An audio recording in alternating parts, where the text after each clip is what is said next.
Start as well. So yeah, everyone, welcome to the Wiener Holocaust Library. Thank you for joining us on a very grey afternoon. And yeah, nice to see so many faces in the library, and I think there's a lot more online as well. Just in terms of the housekeeping first, we're not expecting a fire alarm, but if one does go off, the fire exit is just out through the front, and then we meet near the post box just outside of Russell Square. So that'll be, we're not expecting one, so hopefully not. But yeah, it gives me great pleasure to introduce Sara Davidmann and Katie Barron today, who are going to be in conversation to commemorate Holocaust Memorial Day. And yeah, it's really special to have you both with us, so thank you for coming. And there will be 15 minutes, is it, for Q&A at the end, so feel free to save those up and ask at the end. So yeah, I'll hand over without further ado. Thank you. Thank you. Thank you so much. I mean, before we start, I'd just like to say a huge thank you to Barbara Warnock and the Wiener Library for arranging and hosting this event. And also a huge thank you to Katie from me for taking part with me. Thank you.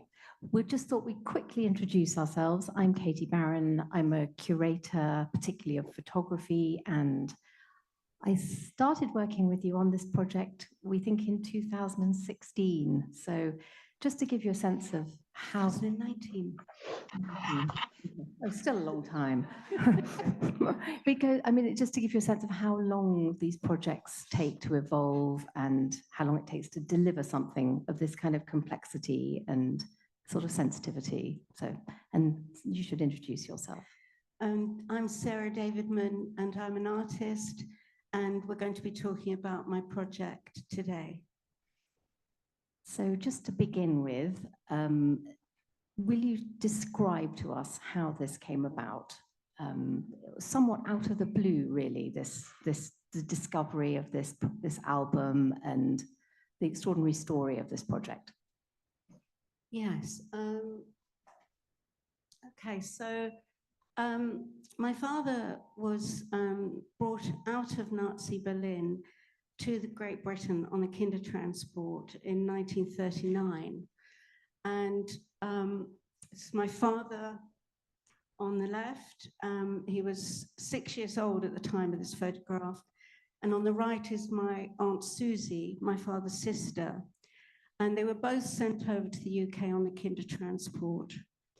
In 2016, I was awarded a Philip Leverhulme Prize, which is a 3-year prize, although this project, as Katie mentioned, took a lot longer. It took well over 5 years working on it. But I applied to the Leverhulme because I wanted to research into my family history. And particularly, I was really interested in finding out about my father's experiences growing up as a young Jewish boy in Berlin. My father, he's now dead, but when he was alive, he was never able to talk about his experiences. He was never able to talk about what it was like as a young boy in Berlin. He was never able to talk about the family members who were murdered in the Holocaust. He was never even able to talk about his evacuation. It all created a chapter of his life that was just much too painful to revisit. So I grew up knowing very little about my father's experiences. And, sorry. My cousin Linda, at some point when I was trying to find out about my family history, my cousin Linda showed me this photo album. And I hadn't seen it before, or if I had, I hadn't remembered seeing it. And it was put together by my Aunt Susi, my cousin Linda's mother. And she'd very carefully written in the photo album who people were, dates, even addresses where people had lived. And I was amazed looking at it because there's this whole family in Berlin that I'd known nothing about. All these people, aunts and uncles and cousins, on days out in the country, holidays by the seaside, family get-togethers. And that was amazing to see. And then as I looked through the photo album, what I gradually realized was that when it came to after the end of World War II, some of those people didn't reappear. And so I then wanted to find out what happened to those people. and I began to trace their lives. And that was when I first came to the Wiener Library. They had an exhibition in 2018 called Fate Unknown, and it was about the International Tracing Service, which was a service which was helping people after World War II to find family members. And I came here, I had a meeting with Elise Barth, who was the archivist at the time, and she said she would see what she could do about trying to find members of my family. And it was remarkable because straight away, Elise, after talking to me and trying to make sense of who some of the people were that I'd taken notes from the photo album, she was able to find records and documents relating to some of these people. And here you see on the left is Elise's notebook in our first meeting, and she's trying to make sense of who was related to who, what people's married names were and their maiden names were, and dates, which were particularly important. So after I met with Elise, she sent me various emails of material that she managed to find. And in the end, there was over 130 pages of Nazi and official documents about different members of my family.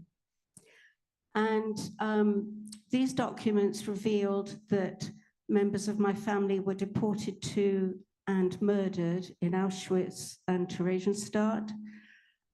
Others survived by fleeing to Shanghai, to France, and to Israel. And my grandmother survived in hiding in Berlin during the war with false documents.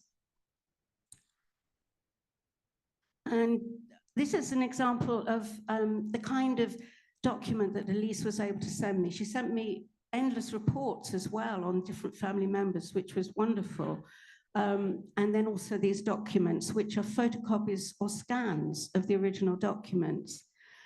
And I really wanted to see the actual documents, because the ITS is a digital archive, which is fantastic, because it means that you can access this information from anywhere. But I found out that the actual documents were held in the Arolsen archives in Germany, in Bad Arolsen. So I contacted a curator there, and I spent 3 days there photographing the documents that they held about different members of my family. So what you see here is one of those documents, and this is a transportation list which relates to my great-aunt Marta. She is Marta Zernick, number 318, third up from the bottom on this transportation list. So this is a transportation list to Auschwitz, and it's the last document that exists in relation to my great-aunt Marta. So she did not survive Auschwitz, she was killed in Auschwitz. As well as carrying out this family research, I also felt it was really, really important to try to understand what had been going on in Germany before the Holocaust started and also during the Holocaust. I think from my father, I'd inherited an aversion to everything to do with the Holocaust. There were television programs on television, there were films. I never wanted to know anything about it. And so really, this project was the beginning of me really looking at what had happened in Germany.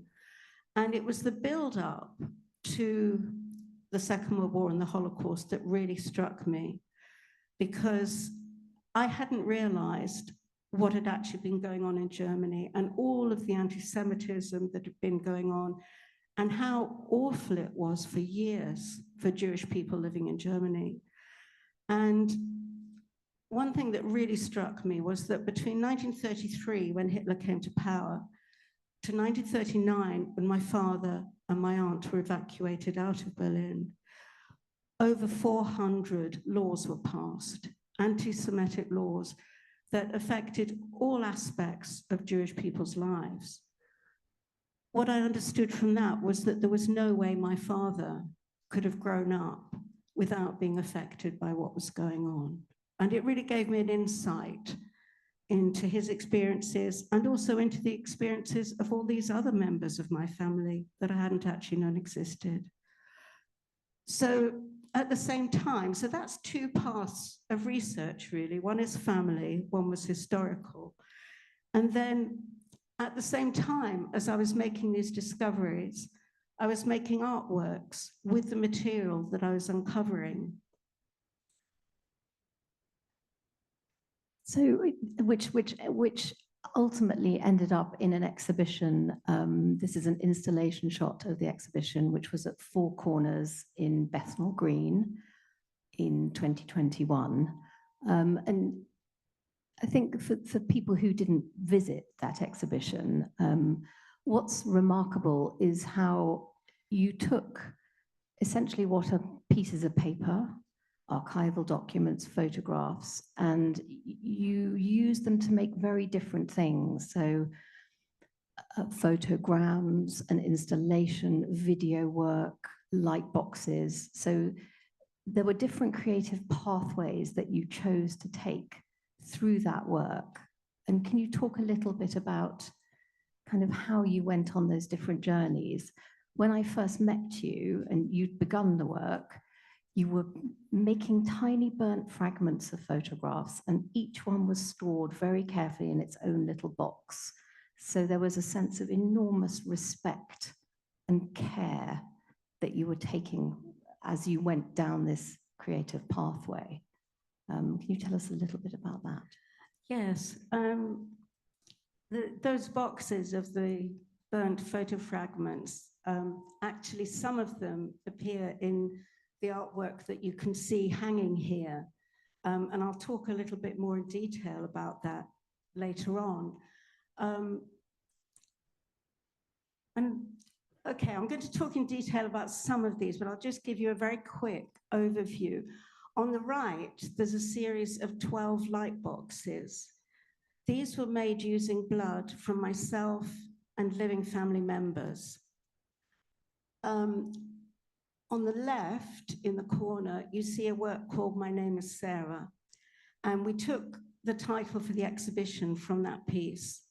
And that uses some hair of mine that was cut off when I was a child. So I'll maybe just talk a bit about those works, starting with My Name is Sarah. I think, yes, we should talk about hair in particular. Yes. Because in the hanging piece, you use your own hair as well. And hair is a theme that runs through. Yes. Well, I think hair is very important to who we are as human beings. I can't speak for men, but I know that for myself as a woman, my hair has always been very important. And it's also never been quite right.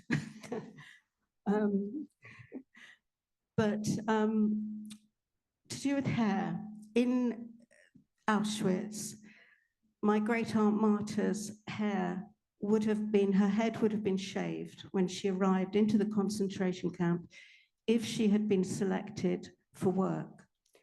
If she hadn't been selected for work, if she'd been sent straight to the gas chambers, which is what Elise Barth, the archivist, thought probably happened to her, she would then, as a corpse, have had her head shaved. And the Nazis collected hair, they sold it for various uses. It was used to make rope, it was used to stuff mattresses, it was just seen as a commodity. So thinking about my Aunt Marta, my hair seemed important. And the hair that's used here was a plait that was cut off when I was 5 years old that my mother kept throughout her life. And for me, finding out about my family, about this history, it felt very important for me to become a part of that story, to not just have it in the past, because I think it's inevitable, my father going through the experiences he lived through, that unintentionally, some of his trauma was passed on.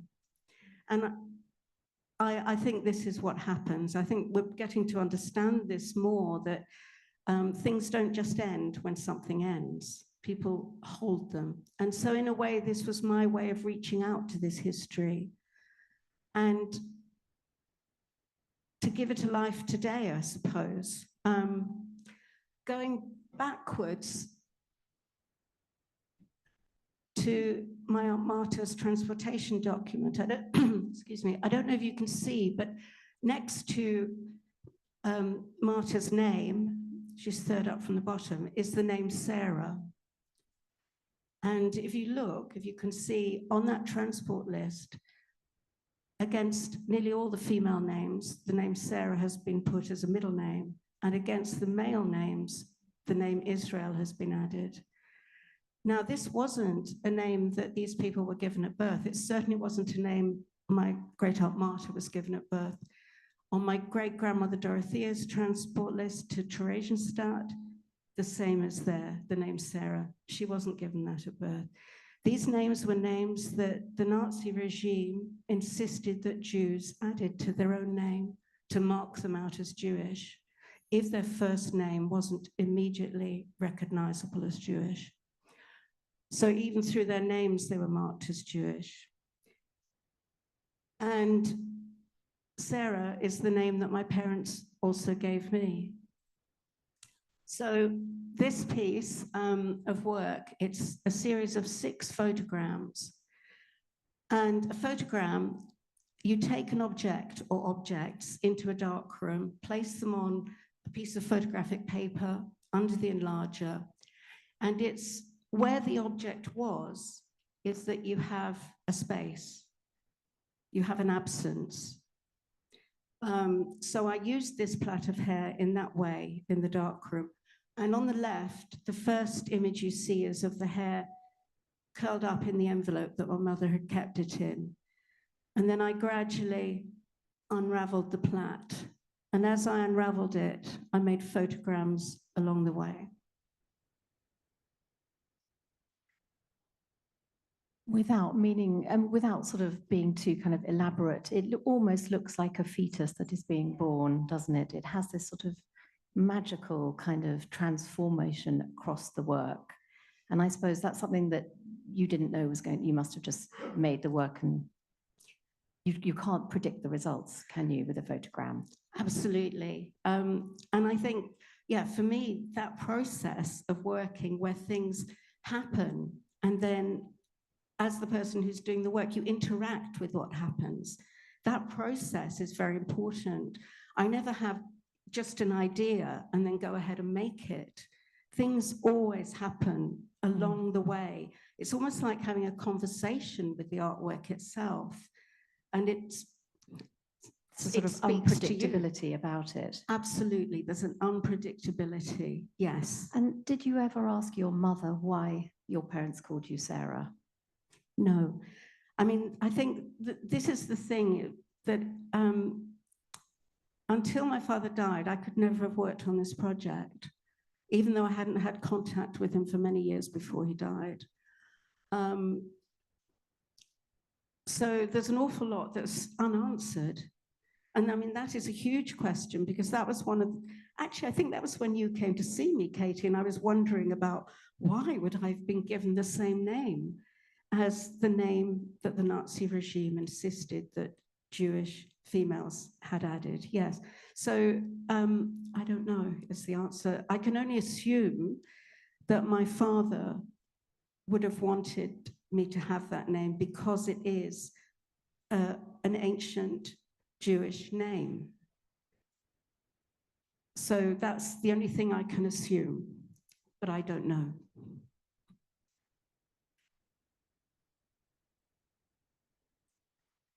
And so returning to the theme of bodily function or bodily products, this too is made using your own blood, that of your family, which, you know, again, is this idea of the connection, tracing, and genetics, and the horror, actually, of genetics.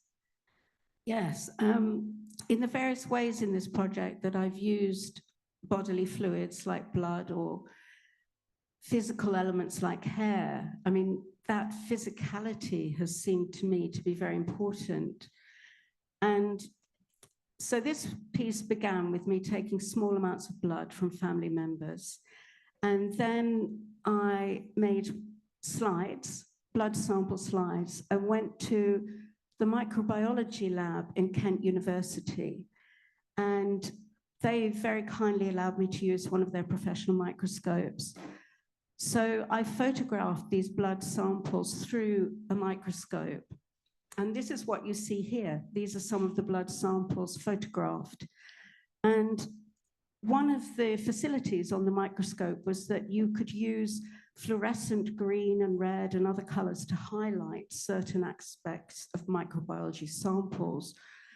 And the fact that the red and green was so vibrant, in the end, these were the ones that I decided to use for an artwork. And the fact that these are light boxes, I should explain, light boxes use a transparent film with an image printed on it, and you have a box behind which has light shot through the image. So the vibrancy that you see here is because of that light. It gives it a kind of energy, a kind of life. But also a reference to laboratories and biology. And can you explain the title of this piece? Yes. And yes, the sort of thinking behind and the reference back. Yes, the title for this work is Mischling. And in 1935, I mentioned the laws that were passed. In 1935, the Nuremberg race laws were passed in Germany, and they are more than one law. I think there was 2 or more laws. And basically, the Nuremberg race laws decreed that Jewish people could not marry or be married to German citizens, and Jewish people could not have intimate relations with German citizens. And a Jew was defined as somebody who had 3 or 4 Jewish grandparents. If you had 1 or 2 Jewish grandparents, you were categorized as being a Mischling. And I would be categorized as a Mischling, as would my brother, my sister, and my cousin. So this is where the title came from for this piece, Mischling. And to my mind, what it shows is the survival of my family. This work was made from the blood of living family members. So despite the intentions of the Nazi regime, we actually survived. Oh, and that's just a detail of one of them, one of the light boxes.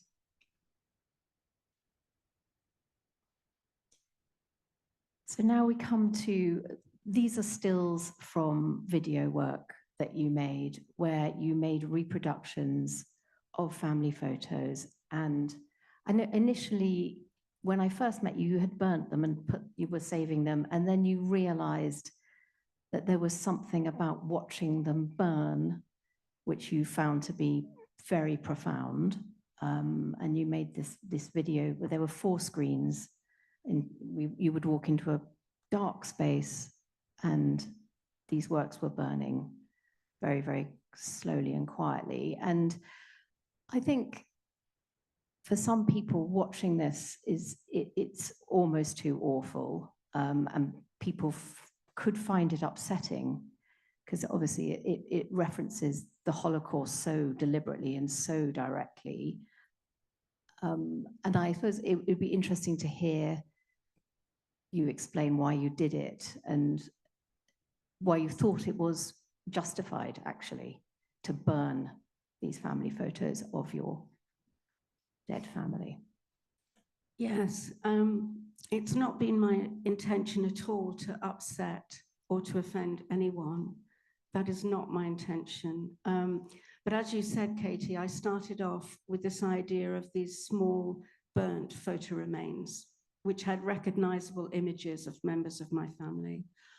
And what happened was that when I started to make these photographs and I was watching the photographs burning, what I realized that it was the burning that was so powerful, and watching these photographs catch fire and then burn until there was nothing but ash left. And I just felt I had to record that.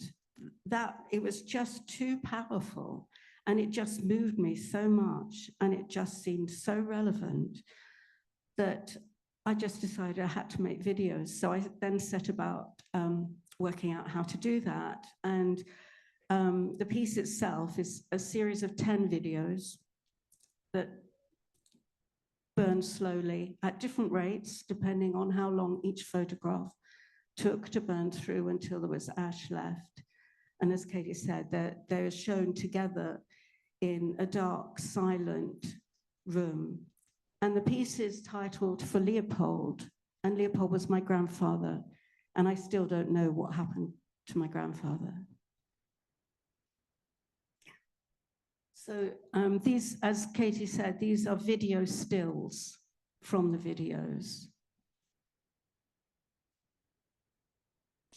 And I think it's important also to talk about the fact that we're here on Holocaust Memorial Day. We wanted to do this talk today in particular in order to remember and to sort of connect this work to this important day, and to think about, you know, the reasons that you made this work today, I think. Yes. Thank you, Katie. I think it's really important to remember Holocaust Memorial Day and to remember those that died in the Holocaust, but not just in the Holocaust, also in all the other genocides that have taken place since. And to remember is so important, and to pay respect to the people that have gone before. And I see Holocaust Memorial Day as a way of people getting together and thinking about these genocides that have happened throughout the world. And I would hope that as a result of this, what we might do is find ways towards a better world. Whether that's idealistic or not, I don't know, but it's what I would hope, that we can move forward from this place that we're at the moment. And that's part of the reason why in the book, so as well as the exhibition you produced, which is here, a very significant publication in which you had all the laws, the 400 laws, is that right, translated? I had, excuse me, I had a lot of the laws translated. There actually is more than 400. It was over 400 between 1933 and 1939. But in the book, we couldn't publish them all. So there were examples. I picked out key examples of laws, but there are a lot more. I only found the complete collection of laws written in German at that time. Yad Vashem in Israel sent me references to 2 books. One of them I was able to buy, and somebody who was German translated a number of them for me, quite a lot of them. Yeah, so there's quite a lot of them in the book, but not all. It's very surprising to me that these laws hadn't already been translated into English. Some have, the key ones have. For example, the one I mentioned about the names, Sarah and Israel, and also the Nuremberg race laws, they've been translated. But I think what's happened is when key laws have been translated, people haven't looked at the rest. And I think when you look at the rest, what you see is how slowly lives were chipped away at, and lives were slowly destroyed through those laws. There's something I want to say, Katie, you mentioned uncontrollability about the photograms. And the burning. Yes, absolutely. That's another thing about the burning videos, was that I was unable to control the fire. And that seemed really fitting to me. It was completely uncontrollable. As these people's lives were entirely out of their own control. Absolutely. And there's one thing I want to talk about, which is this idea of post-memory, which is an idea that has only really kind of been crystallized academically in relatively recently, but I think has become quite kind of common parlance within the art world, certainly applied to the Holocaust, but also to other traumas that people have gone through, coined by Marianne Hirsch. Is that right? Can you talk a Yes. little bit about the concept of post-memory? Goodness, well, I hope I'll get this right. So post-memory is a term that Marianne Hirsch coined, and it's to do with the work that artists and writers today are creating. And it describes what those artists and writers feel in relation to their histories to do with the Holocaust and other situations. So it's as if the trauma has a transgenerational effect, and that it's from that transgenerational effect that these artworks and writings are made. And it's called post-memory because it isn't a real memory. It's a memory that's been passed down from parents, from grandparents. And sometimes that memory is created by parents and grandparents talking about what happened to them. Sometimes it's not. Sometimes it's just simply there. Because your father didn't talk about this. He had mental health, like serious mental health problems, presumably as a result of his childhood trauma, which again must have affected you deeply without even knowing about it. And I suppose in a way this work is a means for you to excavate that. Yes, and I think that's a very good word, excavate. Yes, and the work is also a way for me to acknowledge what happened to my father's difficulties, and what happened, really. Yes. Because it's also interesting to note that you had another family member who also effectively left an archive. You're very lucky in some ways. You've got rather extraordinary family archival material to work with as an artist, although the other body of work it's called Ken to be Destroyed, is very, very different. But again, it's a form of excavation about your uncle. The person I knew of as my uncle. Yeah. And if it was today, I would be calling that person my aunt. Yes. And that was through my mother. My mother kept notebooks and records and diaries throughout her life. And she'd kept together this small archive of documents and letters in connection with the person I was brought up knowing as my uncle, who lived in the home as a woman and would have wanted to be a woman. It was in the 1950s and 1960s when times were very different. It was much harder, I think, for people who were trans then. Absolutely. But again, it's a sort of exploration of an archive, but taking it, remaking it, taking it forward, thinking about it differently. And I think that's what you as an artist can do. And many of us may have wonderful family archives, but are unable perhaps to know what to do with them, actually. I think you are able to make it more, in a way, take it forward. Thank you. That's really, really nice. I mean, I have great difficulty with words. You're very articulate. But it doesn't feel like it. There's a quote, and I've forgotten her name, but there's a quote, when I speak, I'm already talking in a foreign language.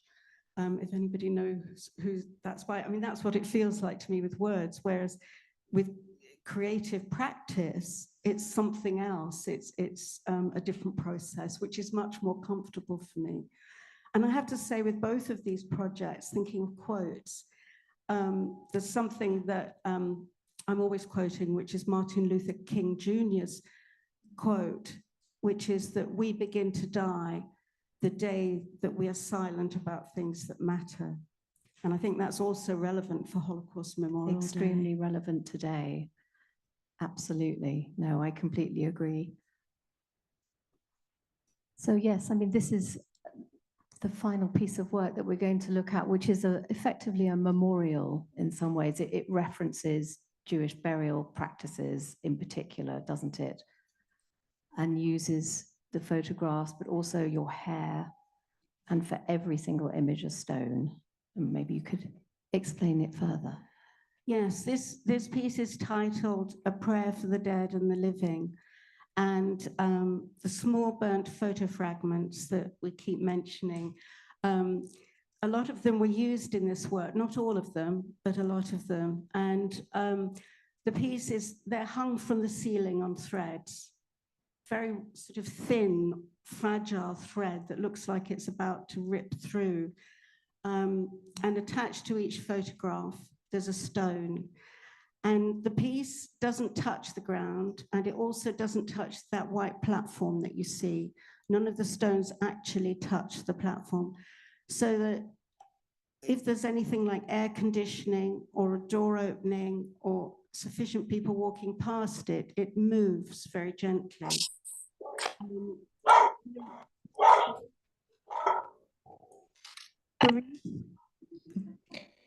The reason I used the stones is because it's a Jewish tradition to leave a stone on the graves of the dead. And it's a way of saying, it's a way of remembering, and it's an act of respect. And it's a way of saying that you've been there and that that person will live on, their memory will live on in and through you. And so it seemed important to me to attach these stones. And I think if we were ever to make this again, this exhibition, our ambition was to have it to fill an entire room, that it would be immensely powerful as a sort of single piece on its own, actually, rather like a Cornelia Parker. Absolutely. But yes. I love her work. So these are, and obviously you don't know who all the people are in these photographs, do you? Not every single one. No. So this is a prayer for both your family, but also far beyond that to just anonymous people who have been lost. Absolutely. And it reminds me of the fact that here there are many orphan albums of people who died and whose albums have ended up in this wonderful archive. But we've lost everything. We don't know who they were or anything about them. Yes, yes.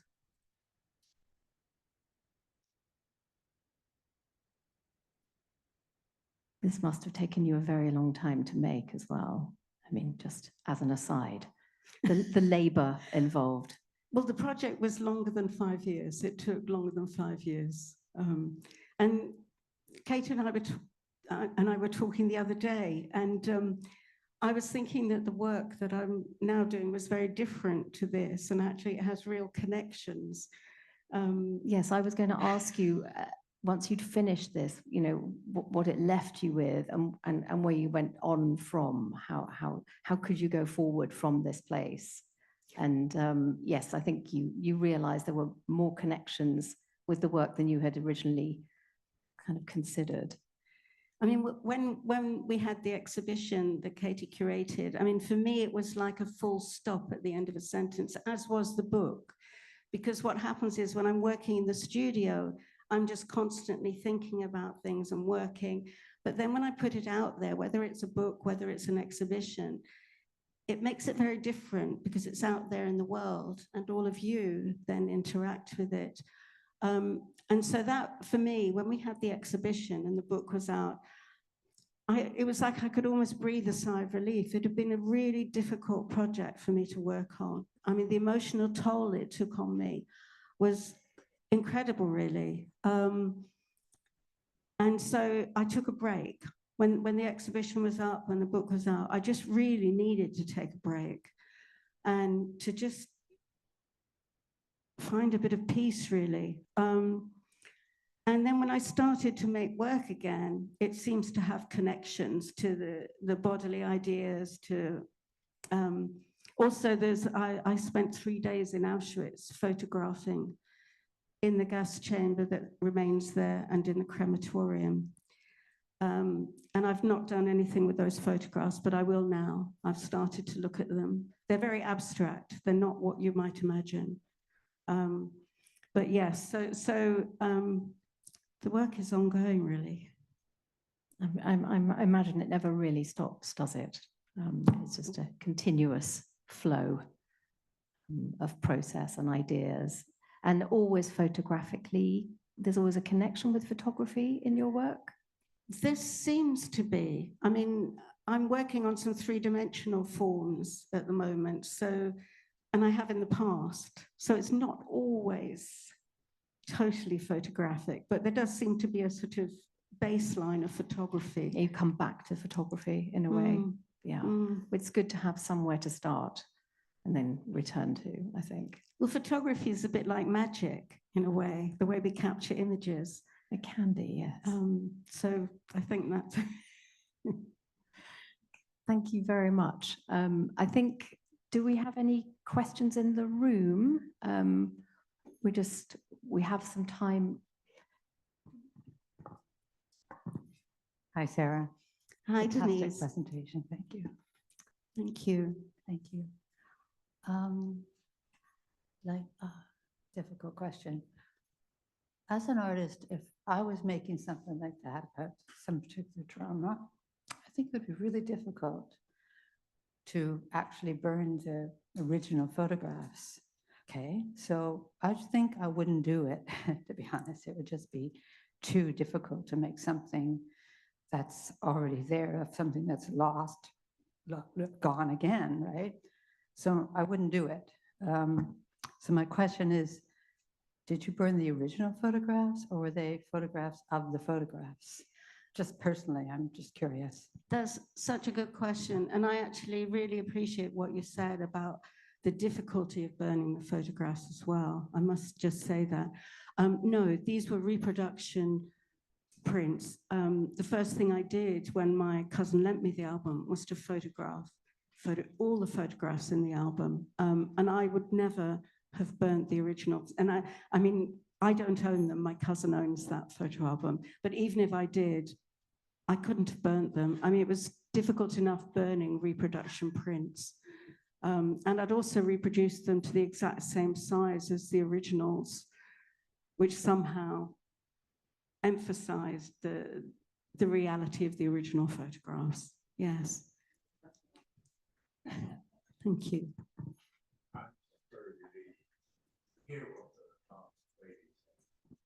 That you did, the originals are there.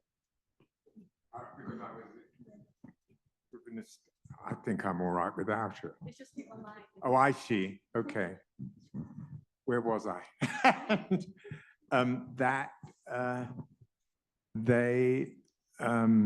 The originals are there is incredible. So, it just, I was just thinking a parallel for me that, I do a lot of life drawing, and it would be like burning the model. And you think, oh, I don't want to do that, for obvious reasons. But when I look at that image up there, it is so unutterably moving to me and unutterably beautiful, as so many of the images are. And it's that wonderful thing you've done as an artist. You've taken something and without destroying that, you've turned it into a new form that communicates everything you've been saying about the Holocaust in a way that I can share that from somewhere in me that has never touched me in that way. Thank you very much. Thank you so much. That's a really, really lovely thing to say. And I really like the fact you mentioned beauty, because Katie and I have talked about this before, because I really believe that if things are beautiful, they hold you there. If something is just utterly horrific, you might look at it and walk on. And so I think, for me, I think that kind of needle point of beauty and horror that there is in some of this work, a sort of pinpoint between the two, I think that's very important. So thank you very much for mentioning beauty. We'll pass the mic over here and then Teresa after that. I'll pass the mic to you next. So, thanks for this talk. It was really interesting. You mentioned that in this last piece with the burned photographs that you incorporated your own hair into it. So I was wondering how that made its way in there. Okay, good question. Yes, thank you, because it's not immediately apparent. What I did was I had strands of my hair and I wove and knotted single strands into where the wires were at the backs of the photographs. So they're there, but you might not immediately notice that they're there. Because when I first looked at it, I thought it was the strands connecting everything, the long strings. But then I thought that would be a lot of hair. So, all right. Well, thank you. And I think you Thank and you. this lady with the blue sweater had it next. Hello, yes. Well, thank you for a very fascinating talk. And before you said that they were actually reproductions, I was going through a process in my mind because I also made a similar sort of artwork from a whole lot of letters, sort of similar history in a way. I knew nothing about my mother's background at all. And then I found a whole lot of tiny fragments of letters, which I did put together. And this is the book, it's called Write at Once and in Detail. And these are some of the fragments. And I was thinking, when I found these letters, when I managed to put them together, they were kind of sacred to me in a way. You know, and I was thinking, could I ever burn them? But I was still really admiring the extraordinary impact of those burnt photographs. But then I've just been sitting here thinking and thinking, it's the kind of the other side. What I did was put these fragments together and made a big book. This is just a little bit, an excerpt from it, which is very important to me. It was a way of coping with all of that material. And it took an awful long time, as you can imagine, like yours did, to put all the letters together and have them translated and put them in order and tell the story. I learned the story of my mother's family. But then I was also thinking, by taking a photograph, you actually make it so it keeps its particular quality. I mean, whether the photograph is before you burnt them and also after them, the photography is very crucial to both of those processes, I think. So I found it very thought-provoking. Thank you.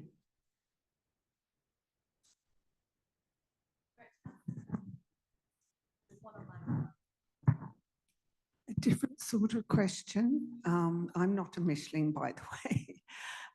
And both my grandmothers were called Sara, my mother's mother from Vienna and my father's mother from Sosnowiec in Poland. So it was inevitable that a certain name would appear on my birth certificate. But I'm constantly still learning, both specifically and sort of generically, historically. So I was wondering, in the course of your research, what was the most astonishing or impactful thing of a family nature you learnt, and the most astonishing or impactful, more general thing you learnt? Goodness, that's such a tough question. I think there was so much that was astonishing. I mean, when I first looked at the photograph album, the fact that there was a whole family in Germany that I hadn't known about, all these people that were relatives and they'd had this wonderful life together. I mean, that was astonishing. But then to discover what happened to members of those family, it was astonishing in a completely different way. Absolutely appalling. So, I mean, yes, I think for me, the whole journey, I would say, probably from beginning to end has been astonishing. Going to the Bader Olsen archives and holding documents in my hand that were connected to the death of members of my family, knowing that somebody who had held that transportation document that I showed earlier and had been connected to the murder of my great aunt Martha or my great grandmother Dorothea. I mean, that was so chilling, you know. So there have been incredible moments along the way that have been really really difficult. I don't know if astonishing is the right word. Astonishing seems too pleasant a word. Yes, too positive. Yes. Yes. Sorry, what was your second part of that question? Just about her specifically in general, but just another thing I was wondering about, you use Marion Hirsch's term about post-memory. And I'm just wondering where the borderline is as well. Perhaps this is a bit technical, between that and another term that I've been hearing quite a lot, which is being a witness to the witness. I don't know about that. No, I'm sorry. Neither of us have heard of that. A witness to the witness. That's interesting. So, is that for second generation and third generationers? Yeah. So it parallels, it reflects the same situation of inheritance and fact and memory being passed along, but perhaps with a different spin. Witnessing, yes, yeah. Thank you. All right, we have a question here. I just want to say I'm not really an artistic person. I'm a Jewish Bible believer. But this morning, it's so strange. I was just reading that passage from Isaiah about to those who Jesus would comfort, mourn in Zion, he will give them beauty for ashes, the oil of joy for mourning, the garment of praise for the spirit of heaviness. And I was thinking on the train, where's there any beauty for ashes? And then you've spoken about that. Just amazes me. It's really coming together.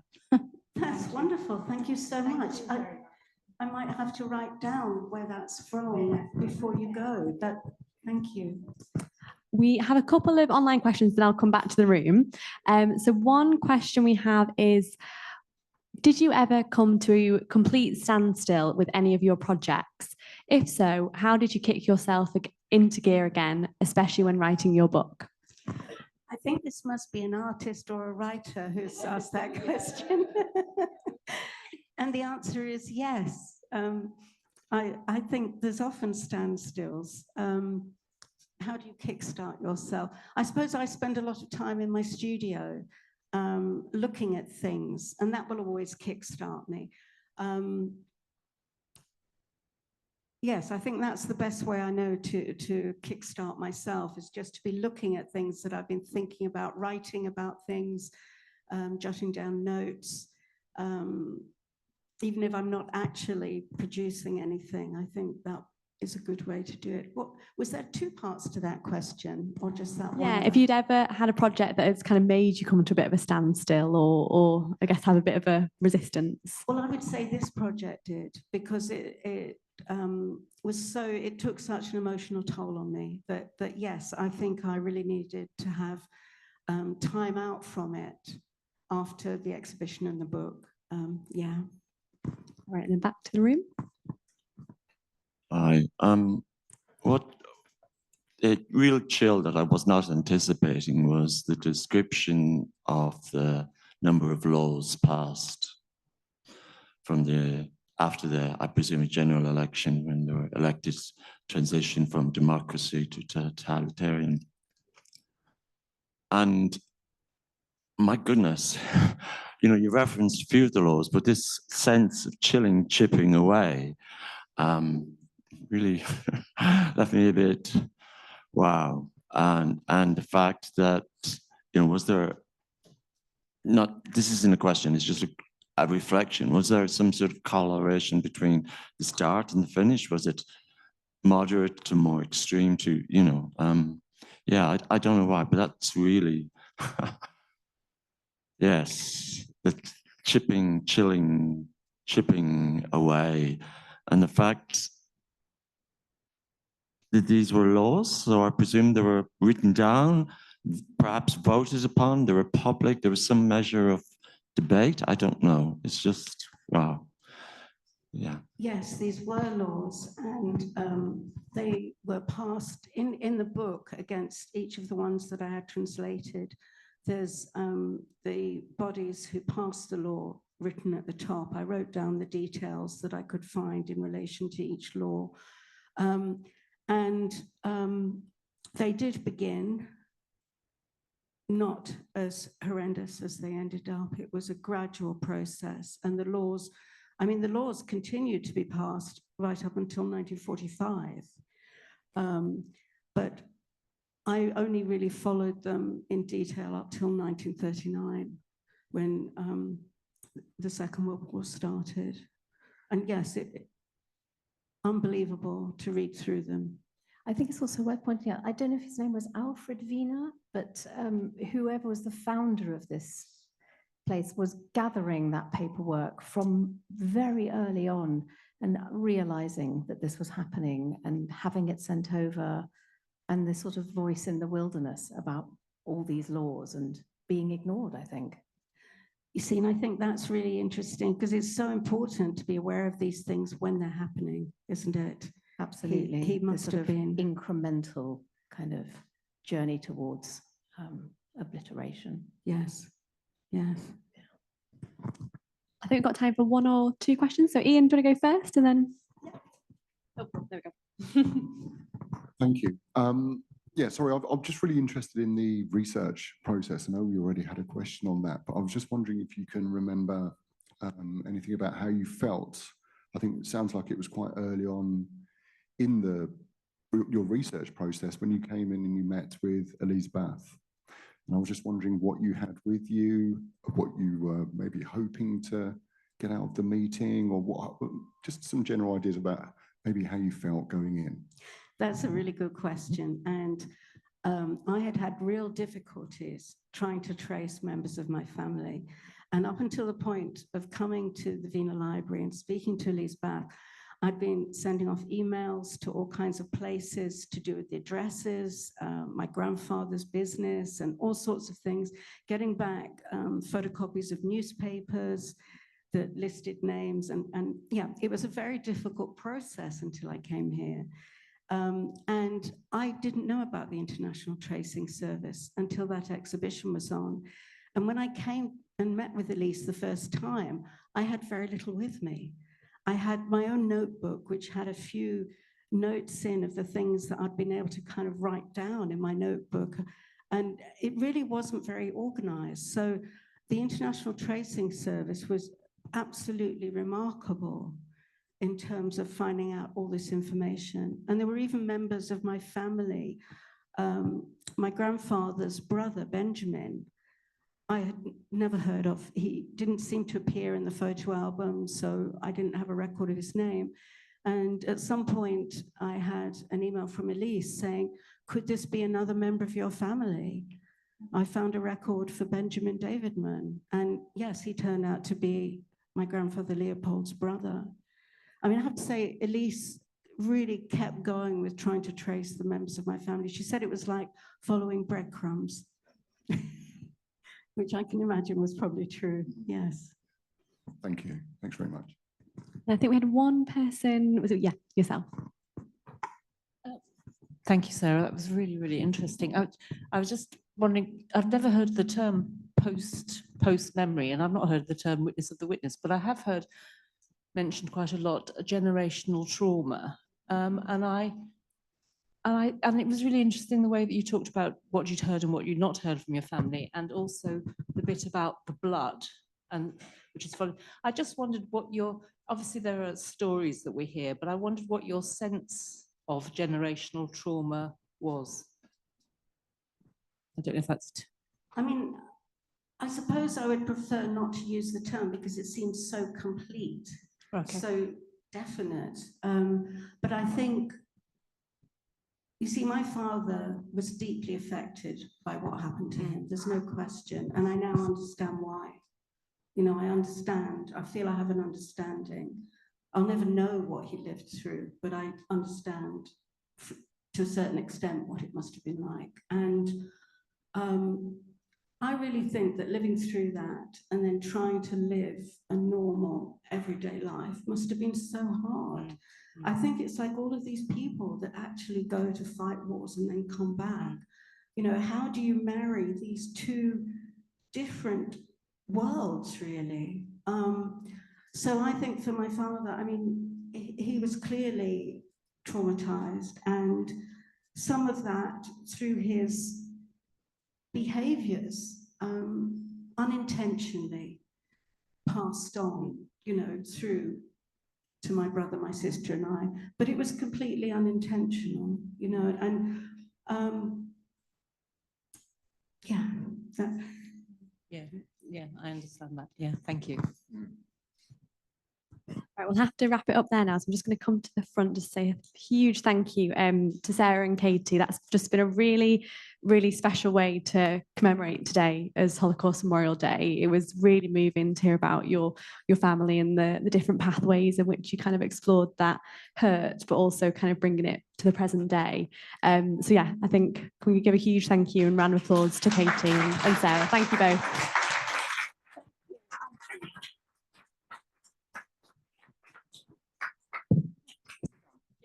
I just want to add something before we all go. And again, thank you very much to both of you. But just you said originally that doing this was part of trying to make the world a little better as well. And I just want to pick up on the point. Who made the point about how many laws there were? And just to look at our own world now and the number of restrictions and deportations, people who are undesirable, and making the parallel with the kinds of things that we are going through at the moment about who is undesirable in this country, who's undesirable in the US and other countries as well. Just wanted to add that. Thank you.